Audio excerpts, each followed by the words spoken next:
Brown সাহেবের ডায়েরিটি হাতে আসার পর থেকেই ব্যাঙ্গালোর যাবার একটা সুযোগ খুঁজছিলাম।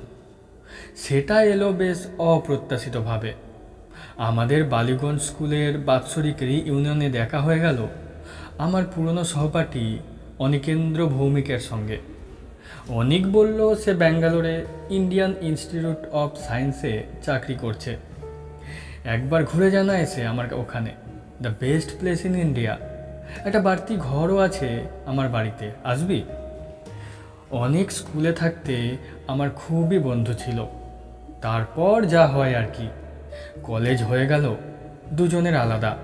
তাছাড়া ও বিজ্ঞান আর আমি আর্টস। দুজনে প্রায় উল্টোমুখো রাস্তা ধরে চলতে আরম্ভ করলাম। মাঝে ও আবার চলে গেল বিলেতে। ফলে ক্রমে দুজনের বন্ধুত্বের মধ্যেও অনেকটা ব্যবধান এসে পড়ল। আর আজ প্রায় 12 বছর পর তার সঙ্গে দেখা। বললাম, গিয়ে পড়তে পারি? কোন সময়টা ভালো? Any time. ব্যাঙ্গালোরে গরম নেই। সাদেকি জায়গাটা সাহেবদের এত প্রিয়। তুই যখনই আসতে চাস আসিস, তবে 7 দিনের নোটিশ পেলে ভালো হয়। যাক, তাহলে ব্রাউন সাহেবের বাড়িটা দেখার সৌভাগ্য হলেও হতে পারে। কিন্তু তার আগে সাহেবের ডায়েরিটার কথা বলা দরকার। আমি হলাম যাকে বলে পুরনো বইয়ের পোকা। ব্যাংকে কাজ করে প্রতি মাসে যা রোজগার হয় তার অন্তত অর্ধেক টাকা পুরনো বই কেনার পিছনে খরচ হয়। ভ্রমণ কাহিনী, শিকারের গল্প, ইতিহাস, আত্মজীবনী, ডায়েরি, কত রকম বই না গত 5 বছরে জমে উঠেছে আমার। পোকায় কাটা পাতা, বার্ধক্যে ঝুরঝুরে হয়ে যাওয়া পাতা, ড্যাম্পে বিবর্ণ হওয়া পাতা, এসবই আমার কাছে অতি পরিচিত এবং অতি প্রিয় জিনিস। আর পুরনো বইয়ের গন্ধ, এর জুড়ি নেই।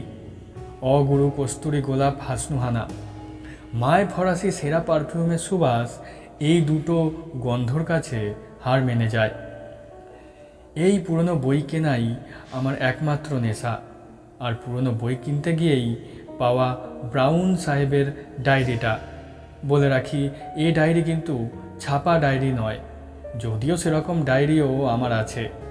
এই ডায়েরি একেবারে খাগের কলমে লেখা আসল ডায়েরি। লাল চামড়ায় বাঁধানো 350 পাতার রুল টানা খাতা, 6 ইঞ্চি বাই 4.5 ইঞ্চি।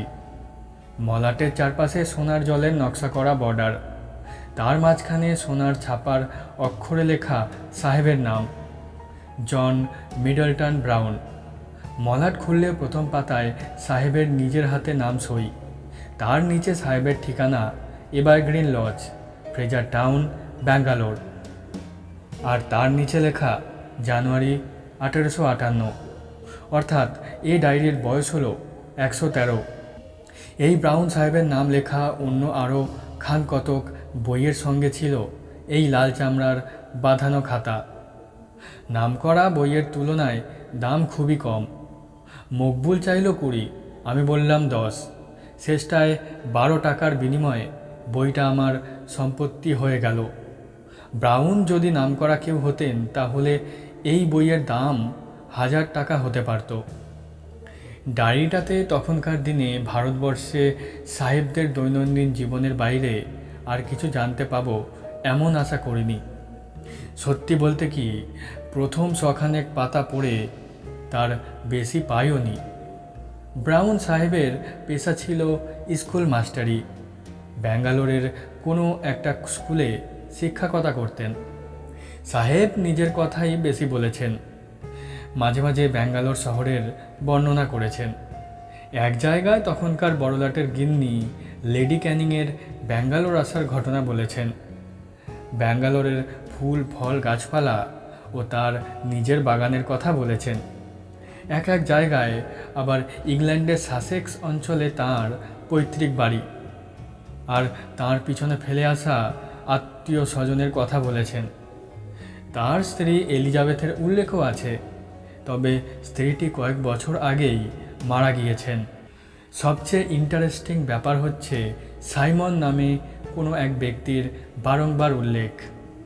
এই সাইমন যে কে ছিলেন, তার ছেলে না ভাই না ভাগ্নে না বন্ধু না কি, সেটা বোঝার কোনো উপায় ডায়েরিতে নেই। তবে সাইমনের প্রতি ব্রাউন সাহেবের যে একটা গভীর টান ছিল সেটা বুঝতে কোনো অসুবিধা হয় না। সাইমনের বুদ্ধি, সাইমনের সাহস, সাইমনের রাগ, অভিমান, দুষ্টুমি, খামখেয়ালিপনা ইত্যাদির কথা বারবার আছে ডায়েরিতে। সাইমন অমুক চেয়ারটায় বসতে ভালোবাসে, আজ সাইমনের শরীরটা ভালো নেই, সাইমনকে আজ সারাদিন দেখতে পাইনি বলে মন খারাপ, এই ধরনের সব খুঁটিনাটি খবরও আছে। আর আছে সাইমনের মর্মান্তিক মৃত্যুর খবর।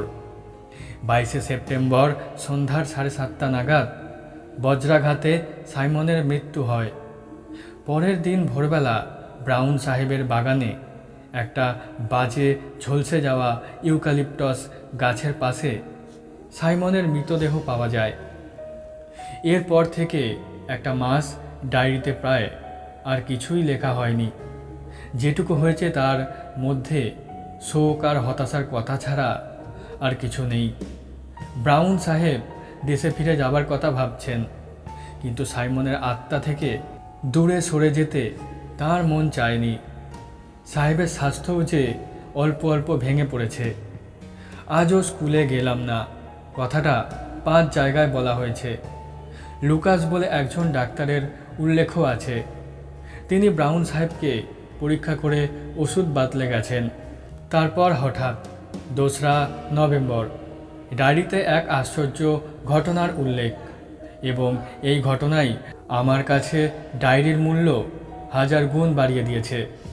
ব্রাউন সাহেব এই ঘটনাটা লিখেছেন রোজকার নীলের বদলে লাল কালিতে।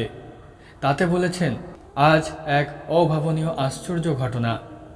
আমি বিকালে লালবাগে গিয়েছিলাম গাছপালার সান্নিধ্যে আমার মনটাকে একটু শান্ত করার জন্য। সন্ধ্যা 7:30 নাগাদ বাড়ি ফিরে বৈঠকখানায় ঢুকেই দেখি সাইমন ফায়ারপ্লেসের পাশে তার প্রিয় হাই ব্যাকড চেয়ারটিতে বসে আছে। সাইমন, সত্যি সাইমন? আমি তো দেখে আনন্দে আত্মহারা। আর শুধু যে বসে আছে তা নয়, সে এক দৃষ্টে আমারই দিকে তাকিয়ে আছে, তার স্নেহ মাখানো চোখ দুটি দিয়ে। এদিকে ঘরে বাতি নেই। আমার ফাঁকিবাজ খানসামা টমাস এখনও ল্যাম্প জ্বালেনি। তাই সাইমনকে আরেকটু ভালো করে দেখব বলে আমি পকেট থেকে দেশলাইটা বার করলাম। কাঠি বার করে বাক্সের গায়ে ঘষতেই আলো জ্বলে উঠল। কিন্তু কি আফসোস, এই কয়েক মুহূর্তের মধ্যেই সাইমন উধাও। অবশ্যই সাইমনকে যে কোনোদিনও আবার দেখতে পাবো সেটাই তো আশা করিনি। এইভাবে ভূত অবস্থাতেও যদি মাঝে মাঝে সে দেখা দিয়ে যায়, তাহলে আমার মন থেকে সব দুঃখ দূর হয়ে যাবে। সত্যি আজ এক অপূর্ব আনন্দের দিন। সাইমন মরে গিয়েও আমাকে ভোলেনি, এমনকি তার প্রিয় চেয়ারটিকেও সে ভোলেনি। দোহাই সাইমন, মাঝে মাঝে দেখা দিও। আর কিছু চাইনি আমি তোমার কাছে। এইটুকু পেলেই আমি বাকি জীবনটা শান্তিতে কাটাতে পারবো। এরপরে ডায়েরি আর বেশি দিন চলেনি। যেটুকু আছে তার মধ্যে কোনো দুঃখের ছাপ নেই, কারণ সাইমনের সঙ্গে ব্রাউন সাহেবের প্রতিদিনই একবার করে দেখা হয়েছে। সাইমনের ভূত সাহেবকে হতাশ করেনি। ডায়েরির শেষ পাতায় লেখা আছে, যে আমাকে ভালোবাসে তার মৃত্যুর পরেও যে তার সে ভালোবাসা অটুট থাকে, এই জ্ঞান লাভ করে আমি পরম শান্তি পেয়েছি। ব্যাস, এই শেষ। কিন্তু এখন কথা হচ্ছে ব্রাউন সাহেবের এই বাড়ি, ব্যাঙ্গালোরের ফ্রেজার টাউনের এভারগ্রিন লজ এখনও কি আছে? আর সেখানে এখনও সন্ধ্যাকালে সাইমন সাহেবের ভূতের আগমন হয় কি? আর সে ভূত কি অচেনা লোককে দেখা দেয়? আমি যদি সে বাড়িতে গিয়ে একটা সন্ধ্যা কাটাই, তাহলে সাইমনের ভূতকে দেখতে পাবো কি? ব্যাঙ্গালোরে এসে প্রথম দিন অনিককে এসব কিছুই বলিনি। সে আমাকে তার অ্যাম্বাসাডার গাড়িতে করে সমস্ত ব্যাঙ্গালোর শহর ঘুরিয়ে দেখিয়েছে, এমনকি ফ্রেজার টাউনও। ব্যাঙ্গালোর সত্যিই খুব সুন্দর জায়গা। তাই শহরটা সম্বন্ধে উচ্ছ্বাস প্রকাশ করতে আমার কোনো মিথ্যার আশ্রয় নিতে হয়নি। শুধু সুন্দর নয়, কলকাতার পর এমন একটা শান্ত কোলাহল শূন্য শহরকে প্রায় একটা অবাস্তব স্বপ্ন রাজ্যের মতো মনে হয়। দ্বিতীয় দিন ছিল রবিবার। সকালে অনিকের বাগানে রঙিন ছাতার তলায় বসে চা খেতে খেতে প্রথম ব্রাউন সাহেবের প্রসঙ্গটা তুললাম। ও শুনে টুনে হাত থেকে চায়ের পেয়ালা নামিয়ে বেতের টেবিলের উপর রেখে বলল, দেখ রঞ্জন, যে বাড়ির কথা বলছিস সে বাড়ি হয়তো থাকলেও থাকতে পারে 100 বছর আর এমন কি বেশি, তবে সেখানে গিয়ে যদি ভূতটুত দেখার লোক থেকে থাকে তোর, তাহলে আমি ওর মধ্যে নেই। কিছু মনে করিস নে ভাই, আমি চিরকালই একটু অতিরিক্ত সেন্সিটিভ। এমনি দিব্যি আছি। আজকের দিনের শহরের কোনো উপদ্রব নেই এখানে। ভূতের পিছনে ছোটা মানে সাত করে উপদ্রব ডেকে আনা, ওর মধ্যে আমি নেই। অনিকের কথা শুনে বুঝলাম এই 12 বছরে ও বিশেষ বদলায়নি। স্কুলে ভিটু বলে ওর বদনাম ছিল বটে। মনে পড়ল একবার আমাদের ক্লাসেরই জয়ন্ত আর আরও কয়েকটি ডানপিটে ছেলে ওকে এক সন্ধ্যায় বালিগঞ্জ সার্কুলার রোডের রাইডিং স্কুলের কাছটাতে আপাদমস্তক সাদা কাপড় মুড়ি দিয়ে ভয় দেখিয়েছিল। অনিক এই ঘটনার পর 2 দিন স্কুলে আসেনি এবং অনিকের বাবা নিজে হেডমাস্টার বিয়েশ্বর বাবুর কাছে এসে ব্যাপারটা নিয়ে কমপ্লেন করেছিলেন। আমি এ বিষয়ে কিছু বলার আগেই অনেক হঠাৎ বলে উঠল, তবে নেহাতি যদি তোর যেতে হয় তাহলে সঙ্গীর অভাব হবে না। আসুন মিস্টার ব্যানার্জি। পিছন ফিরে দেখি একটি বছর 45-এর ভদ্রলোক অনিকের বাগানের গেট দিয়ে ঢুকে হাসি মুখে আমার দিকে এগিয়ে আসছেন। বেশ বলিষ্ঠ চেহারা, প্রায় 6 ফুট হাইট, পরনে ছাই রঙের হ্যান্ডলুমের প্যান্টের উপর গাঢ় নীল টেডিলিনের বুশ শার্টের গলায় সাদা কালো বাটিকের ছোপ মারা সিল্কের মাফলার। অনেক পরিচয় করিয়ে দিল। আমার বন্ধু রঞ্জন সেনগুপ্ত, মিস্টার ঋষিকেশ ব্যানার্জি। ভদ্রলোক শুনলাম ব্যাঙ্গালোরের এয়ারক্রাফট ফ্যাক্টরিতে কাজ করেন, বহুদিন বাংলাদেশ ছাড়া, তাই কথার মধ্যে একটা অবাঙালি টান এসে পড়েছে আর অজস্র ইংরেজি শব্দ ব্যবহার করেন। অনেক বেয়ারাকে ডেকে আর এক পেয়ালা চায়ের কথা বলে দিয়ে একেবারে সোজাসুজি ব্রাউন সাহেবের বাড়ির কথাটা পেরে বসলো। কথাটা শুনে ভদ্রলোক এমন হট্টহাস্য করে উঠলেন যে কিছুক্ষণ থেকে যে কাঠবিড়ালিটা দেখছিলাম আমাদের টেবিলের আশেপাশে নির্ভয় ঘোরাফেরা করছে, সেটা ল্যাজ উছিয়ে একেবারে দেবদারু গাছের গুড়ি বেয়ে শটান একেবারে মগডালে পৌঁছে গেল। Ghost, ghost, you seriously believe in ghost? আজকের দিনে, আজকের যুগে? আমি আমতা আমতা করে বললাম, একটা কৌতূহল থাকলে ক্ষতি কি? এমনও তো হতে পারে যে ভূতেরও একটা বৈজ্ঞানিক ব্যাখ্যা আছে, যেটা 10 বছরের মধ্যে জানা যাবে। ব্যানার্জির হাসি তবুও থামে না। লক্ষ্য করলাম ভদ্রলোকের দাঁতগুলো ভারী ঝকঝকে ও মজবুত। অনেক বলল, যাই হোক mister Banerjee, ghost or no ghost, এমন বাড়ি যদি একটা থেকেই থাকে, আর রঞ্জনের যদি একটা উদ্ভট খেয়াল হয়েই থাকে, একটা সন্ধ্যাবেলা ওকে নিয়ে খানিকটা সময়ের জন্য ও বাড়িতে কাটিয়ে আসতে পারেন কি না সেইটা বলুন। ও কলকাতা থেকে এসেছে, আমার গেস্ট, ওকে তো আর আমি একা যেতে দিতে পারি না ওখানে। আর সত্যি বলতে কি, আমি নিজে মানুষটা একটু অতিরিক্ত, যাকে বলে সাবধানী। আমি যদি নিয়ে যাই তাহলে বোধহয় ওর সুবিধের চেয়ে অসুবিধেই হবে বেশি। মিস্টার ব্যানার্জি তার শার্টের পকেট থেকে একটা বাঁকা পাইপ বার করে তার মধ্যে তামাক গুছতে গুছতে বললেন, আমার আপত্তি নেই, তবে আমি যেতে পারি কেবল একটা কন্ডিশনে। আমি সঙ্গে শুধু একজনকে নেব না, 2 জনকেই নেব। কথাটা শেষ করে ব্যানার্জি আবার হাসলেন, আর তার ফলে এবার আশেপাশের গাছ থেকে 4-5 রকম পাখির চিৎকার ও ডানা ঝাপটানির আওয়াজ শোনা গেল। অনেকের মুখ কিঞ্চিত ফ্যাকাশে দেখালেও সে আপত্তি করতে পারল না। কী নাম বললেন বাড়িটার? ব্যানার্জি জিজ্ঞেস করলেন। এভারগ্রিন লজ, ফ্রেজার টাউনে? তাই তো বলছে ডায়েরিতে। ভদ্রলোক পাইপে টান দিলেন। ফ্রেজার টাউনে সাহেবদের কিছু পুরনো বাড়ি আছে বটে, কটেজ টাইপের। অ্যানিওয়ে, যেতেই যদি হয় দেরি করে লাভ নেই। হোয়াট অ্যাবাউট আজ বিকেল? এই ধরুন 4টে নাগাদ। ইঞ্জিনিয়ার হলে কি হবে, মেজাজটা একেবারে পুরোদস্তুর মিলিটারি এবং সাহেবি। ঘড়ি ধরে 4টের সময় ঋষিকেশ ব্যানার্জি তার মরিস মাইনর গাড়িটি নিয়ে হাজির। গাড়িতে যখন উঠছি তখন ভদ্রলোক জিজ্ঞেস করলেন, সঙ্গে কী নিলেন? অনেক ফিরিস্তি দিল। একটা 5 সেলের টর্চ, 6টা মোমবাতি, ফার্স্ট এড বক্স, একটা বড় ফ্লাক্স ভর্তি গরম কফি, 1 বাক্স হ্যাম স্যান্ডউইচ, 1 প্যাকেট তাস, মাটিতে পাতবার চাদর, মশা তাড়ানোর জন্য 1 টিউব ওডোমস। আর অস্ত্রশস্ত্র? ব্যানার্জি জিজ্ঞেস করলেন, ভূতকে কি অস্ত্র দিয়ে কিছু করা যায়? কিরে রঞ্জন, তোর সাইমনের ভূত কি সলিড নাকি? যাই হোক, মিস্টার ব্যানার্জি গাড়ির দরজা বন্ধ করে বললেন, আমার কাছে একটা ছোটোখাটো আগ্নেয়াস্ত্র আছে, সুতরাং সলিড লিকুইড নিয়ে চিন্তা করার কোনো প্রয়োজন নেই। গাড়ি ছাড়ার পর ব্যানার্জি বললেন, এভারগ্রিন লজের ব্যাপারটা একেবারে কাল্পনিক নয়। আমি একটু অবাক হয়েই বললাম, আপনি কি এর মধ্যেই খোঁজ নিয়েছেন নাকি? ব্যানার্জি রীতিমতো কসরতের সঙ্গে 2টো সাইকেল চালককে পরপর পাশ কাটিয়ে বললেন, I am a very methodical man, mister Sengupta.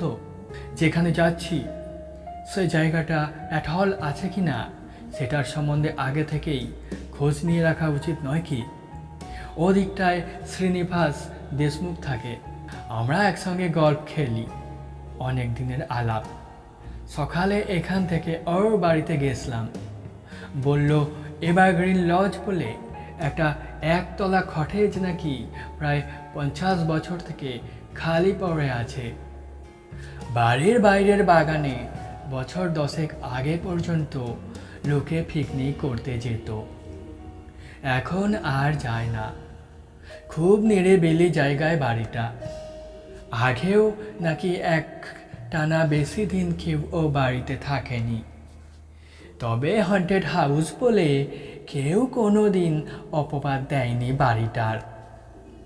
বাড়ির ফার্নিচার সব বহুদিন আগেই নিলাম হয়ে গেছে। তার কিছু নাকি কর্নেল মাসারের বাড়িতে আছে, রিটায়ার্ড আর্মি অফিসার। তিনিও ফ্রেজার টাউনেই থাকতেন। সব শুনে টুনে বুঝেছেন মিস্টার সেনগুপ্ত? মনে হচ্ছে আমাদেরও এই পিকনিক জাতীয়ই একটা কিছু করে ফেরত আসতে হবে। অনিকেন্দ্র তাসটা এনে ভালোই করেছে।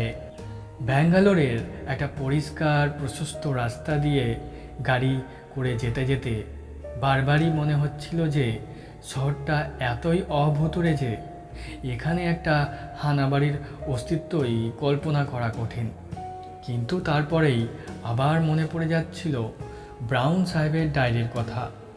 লোকে নেহাত পাগল না হলে ডায়েরিতে আজগবি কথা বানিয়ে লিখবে কেন? সাইমনের ভূত ব্রাউন নিজে দেখেছেন, একবার নয় অনেকবার। সে ভূত কি আমাদের জন্য একবার দেখা দেবে না? বিলেতে আমি যাইনি, কিন্তু বিলেতের কটেজের ছবি বইয়ের পাতায় ঢের দেখেছি। এভারগ্রিন লজের সামনে দাঁড়িয়ে মনে হলো সত্যিই যেন ইংল্যান্ডের কোনো গ্রামাঞ্চলের একটা পুরনো পরিত্যক্ত বাড়ির সামনে এসে পড়েছি। কটেজের সামনেই ছিল বাগান, সেখানে ফুলের কেয়ারির বদলে এখন শুধু ঘাস আর আগাছা। একটা ছোট্ট কাঠের গেট দিয়ে বাগানে ঢুকতে হয়। সেই গেটের গায়ে একটা ফলকে খোদাই করে এখনও লেখা রয়েছে বাড়ির নামটা। তবে হয়তো কোনো চড়ুই ভাতির দলেরই কেউ রসিকতা করে এভারগ্রিন কথাটার আগে একটা এন জুড়ে দিয়ে সেটাকে নেভারগ্রিন করে দিয়েছে। আমরা গেট দিয়ে ঢুকে বাড়ির দিকে এগোলাম। চারিদিকে অজস্র গাছপালা, ইউক্যালিপটাসও গোটা 3 রয়েছে দেখলাম। আর যা গাছ আছে তার অনেকগুলোরই নাম আমার জানা নেই, চোখেও দেখিনি এর আগে কোনো দিন।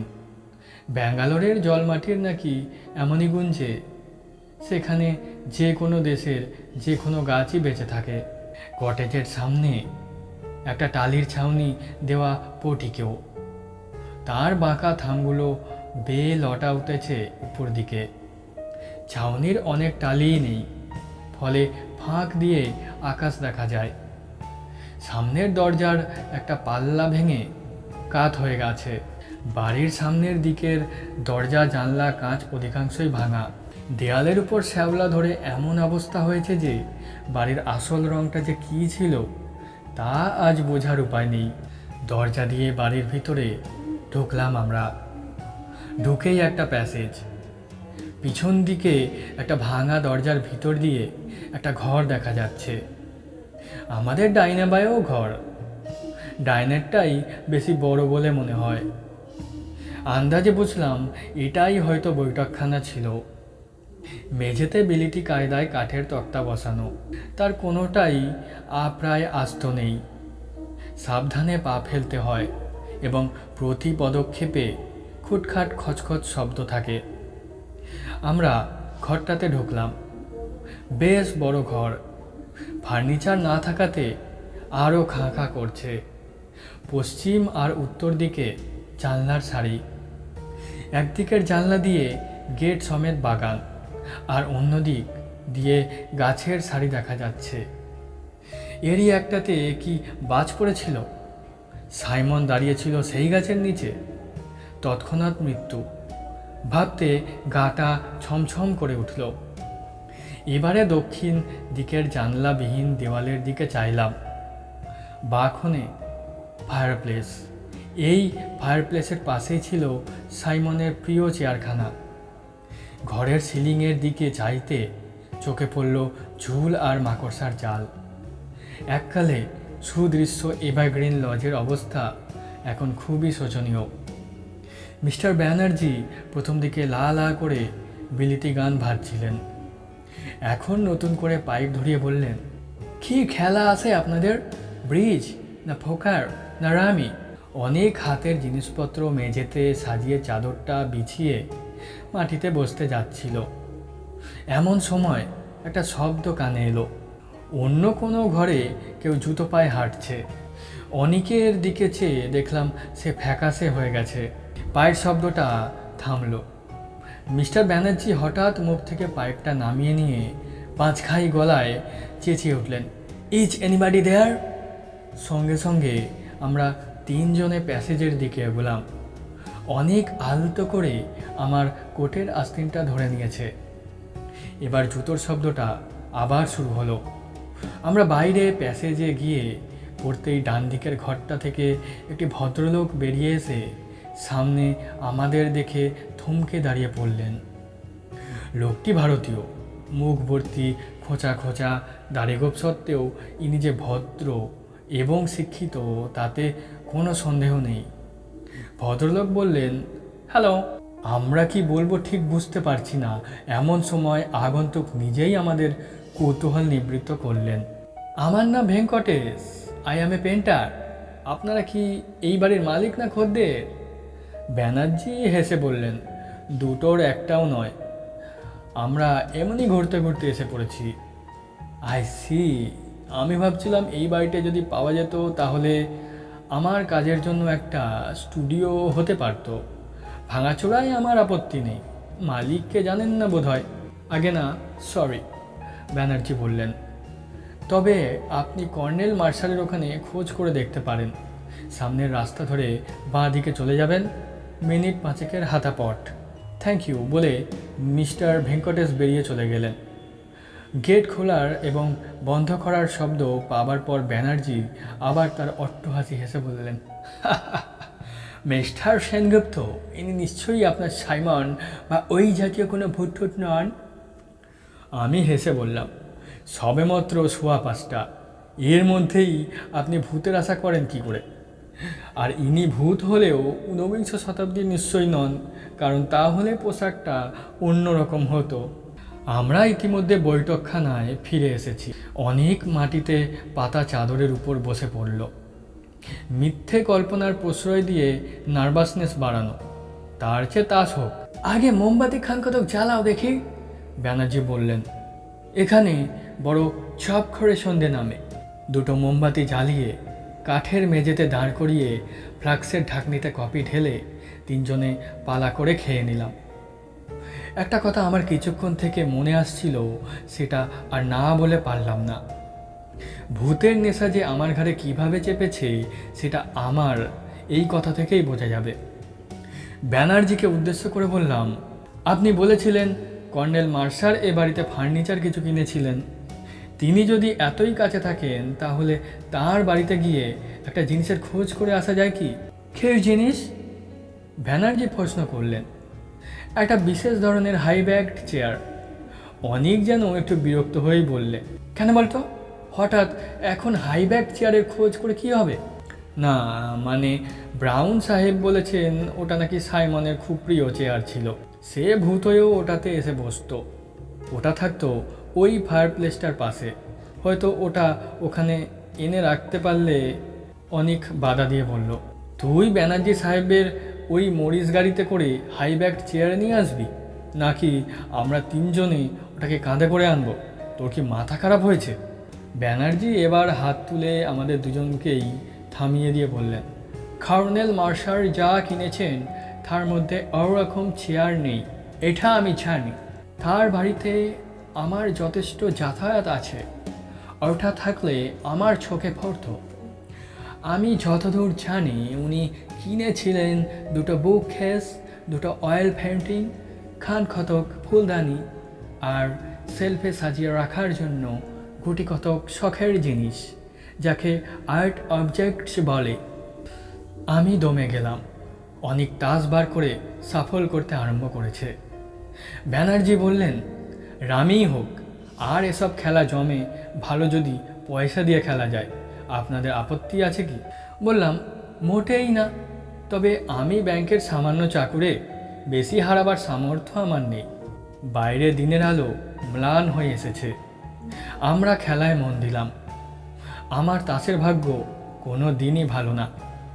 আজও তার ব্যতিক্রম লক্ষ্য করলাম না। আমি জানি অনেক মনে মনে নার্ভাস হয়ে আছে, সুতরাং সে জিতলে পরে আমি অন্তত একটু নিশ্চিন্ত হতাম, কিন্তু তারও কোনো লক্ষণ দেখলাম না। কপাল ভালো একমাত্র মিস্টার ব্যানার্জির। গুনগুন করে বিলিতি সুর ভাজছেন আর দানের পর দান জিতে চলেছেন। খেলতে খেলতে নিস্তব্ধতার মধ্যে একবার একটা বিড়ালের ডাক শুনলাম। তার ফলে আমার মনটা আরও যেন একটু দমে গেল। হানাবাড়িতে বিড়ালেরও থাকা উচিত নয়। কথাটা বলাতে ব্যানার্জি হেসে বললেন, but it was A black cat. ওই প্যাসেজ দিয়ে হেঁটে গেল। ব্ল্যাক ক্যাট তো ভূতের সঙ্গে যায় ভালোই, তাই না? খেলা চলতে থাকলো। বেশ কিছুক্ষণের জন্য একবার মাত্র একটা অজানা পাখির কর্কশ ডাক ছাড়া আর কোনো শব্দ, দৃশ্য বা ঘটনা আমাদের একাগ্রতায় বাধা পড়তে দেয়নি। ঘড়িতে 6:30। বাইরের আলো নেই বললেই চলে। আমি একটু ভালো তাস পেয়ে পরপর দুবার জিতেছি, আর এক রাউন্ড রামি হয়ে গেছে ইতিমধ্যে। এমন সময় হঠাৎ একটা অস্বাভাবিক শব্দ কানে এলো। কে যেন বাইরের দরজায় টোকা মারছে। আমাদের তিনজনেরই হাত তার শুদ্ধ নিচে নেমে এলো। টক টক টক টক। অনেক এবার আরও ফ্যাকাশে। আমার বুকের ভিতরেও মৃদু কম্পন শুরু হয়েছে। কিন্তু ব্যানার্জি দেখলাম সত্যি ঘাবড়ানোর লোক নন। হঠাৎ নিস্তব্ধতা ভেদ করে তাঁর বাজখাই গলায় চেঁচিয়ে উঠলেন, হু ইজ ইট? আবার দরজায় টোকা, টক টক টক। ব্যানার্জি তদন্ত করার জন্য তড়াক করে উঠে পড়লেন। আমি খপ করে ভদ্রলোকের প্যান্টটা ধরে চাপা গলায় বললাম, একা যাবেন না। তিনজনে একসঙ্গে ঘর থেকে বেরোলাম। প্যাসেজে এসে বাঁ দিকে চাইতেই দেখলাম দরজার বাইরে একজন লোক দাঁড়িয়ে আছে। তার পরনে স্যুট ও হাতে একটা লাঠি। অন্ধকারে তাকে চেনার কোনো উপায় নেই। অনেক আবার আমার আস্তিন চেপে ধরল, এবার আরও জোরে। ওর অবস্থা দেখেই বোধহয় আমার মনে আপনা থেকেই একটা সাহসের ভাব এলো। ব্যানার্জি ইতিমধ্যে আরও কয়েক পা এগিয়ে গিয়ে হঠাৎ চেঁচিয়ে উঠলেন, ও হ্যালো ডক্টর লাকিন, আপনি এখানে? এবার আমিও প্রৌঢ় সাহেবটিকে বেশ ভালোভাবেই দেখতে পেলাম। অমায়িক সাহেবটি তার সোনার চশমার পিছনে নীল চোখ দুটোকে কুঁচকে হেসে বললেন, তোমার মরিস গাড়িখানা দেখলাম বাইরে, তারপর দেখি বাড়ির জানলা দিয়ে মোমবাতির আলো দেখা যাচ্ছে, তাই ভাবলাম একটু ঢু মেরে দেখে যাই তুমি কি পাগলামি করছো এই পোড়ো বাড়ির ভেতর। ব্যানার্জি হেসে বললেন, আমার এই যুবক বন্ধু দুটির একটু উদ্ভট ধরনের অ্যাডভেঞ্চারের শখ। বলল এভারগ্রিন লজে বসে তাস খেলবে, তাই আর কি। Very good, very good. যুবা বয়সটাই তো এই ধরনের পাগলামির সময়। আমরা বুড়োরাই কেবল নিজেদের বাড়ির কৌচে বসে রোমান্থন করি। Well well, have a good time. Larkin সাহেব হাত তুলে গুড বাই করে লাঠি ঠক ঠক করতে করতে চলে গেলেন, আর সঙ্গে সঙ্গে দ্বিতীয়বার ভূতের আশা পরিত্যাগ করতে হলো।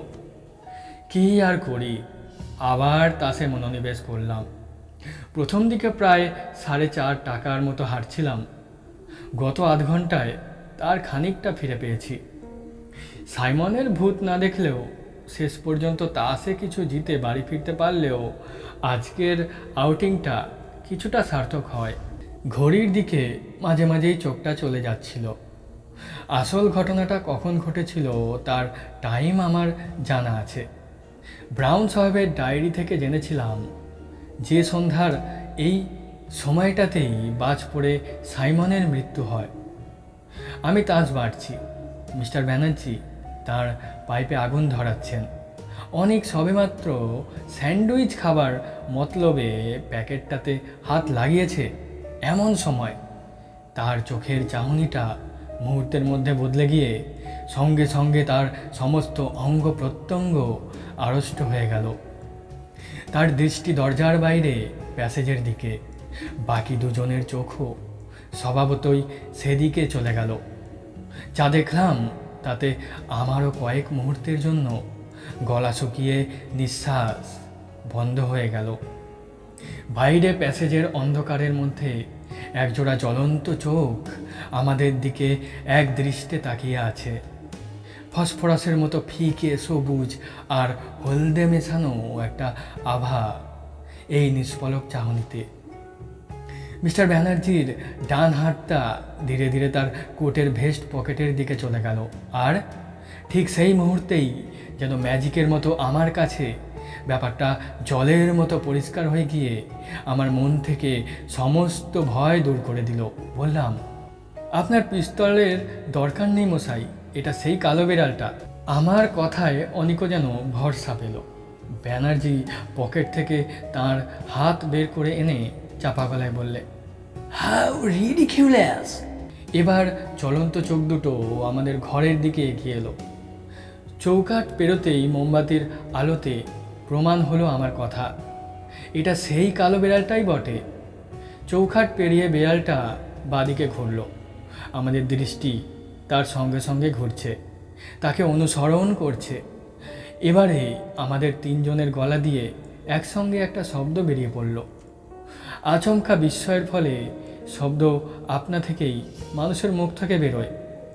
সেই শব্দ, এই শব্দের কারণ আর কিছুই না, আমরা যতক্ষণ তন্ময় হয়ে তাস খেলেছি তাঁরই ফাঁকে কীভাবে কোত্থেকে জানি একটা গাঢ় লাল মখমলে মোড়া হাই ব্যাকড চেয়ার এসে ফায়ার প্লেসের পাশে তার জায়গা করে নিয়েছে। অমাবস্যার রাতের অন্ধকারের মতো কালো বিড়ালটা চেয়ারটার দিকে নিঃশব্দে এগিয়ে গেল। তারপর এক মুহূর্ত সেটার সামনে দাঁড়িয়ে একটা নিঃশব্দ লাফে সেটার উপর উঠে কুণ্ডলি পাকিয়ে শুয়ে পড়ল। আর সেই মুহূর্তে একটা অদ্ভুত শব্দ শুনে আমার রক্ত হিম হয়ে গেল। কোনো এক অশরীরী বৃদ্ধের খিলখিলে হাসির ফাঁকে বারবার উচ্চারিত হচ্ছে, সাইমন, সাইমন, সাইমন। আর তার সঙ্গে ছেলে মানুষই খুশি হওয়া হাততালি। একটা আর্তনাদ শুনে বুঝলাম অনেক অজ্ঞান হয়ে গেছে। আর মিস্টার ব্যানার্জি, তিনি অনেককে কোলপাজা করে তুলে ঊর্ধ্বশ্বাসে প্যাসেজ দিয়ে দরজার দিকে ছুটছেন। আমিও আর থাকতে পারলাম না। তাস, মোমবাতি, ফ্লাক্স, চাদর, স্যান্ডউইচ সব পড়ে রইল। দরজা পেরিয়ে মাঠ, মাঠ পেরিয়ে গেট, গেট পেরিয়ে ব্যানার্জির মরিস মাইনর। ভাগ্যে ব্যাঙ্গালোরের রাস্তায় লোক চলাচল কম, নইলে আজ একটিমাত্র পাগলা গাড়ির পাগলা ছুটে কটা লোক যে জখম হতে পারত তা ভাবলেও গায়ে কাটা দেয়। অনিকের জ্ঞান গাড়িতেই ফিরে এসেছিল, কিন্তু তার মুখে কোনো কথা নেই। প্রথম কথা বললেন, মিস্টার ব্যানার্জি। অনিকের বেয়ারার হাত থেকে ব্র্যান্ডির গেলাসটা ছিনিয়ে নিয়ে এক ঢোকে অর্ধেকটা নামিয়ে দিয়ে ঘর ঘরে চাপা গলায় বলে উঠলেন, সো সাইমন ওয়াজ এ ক্যাট। আমার নিজেরও কিছুই বলার অবস্থা নেই, কিন্তু আমার মন তার কথায় সাই দিল।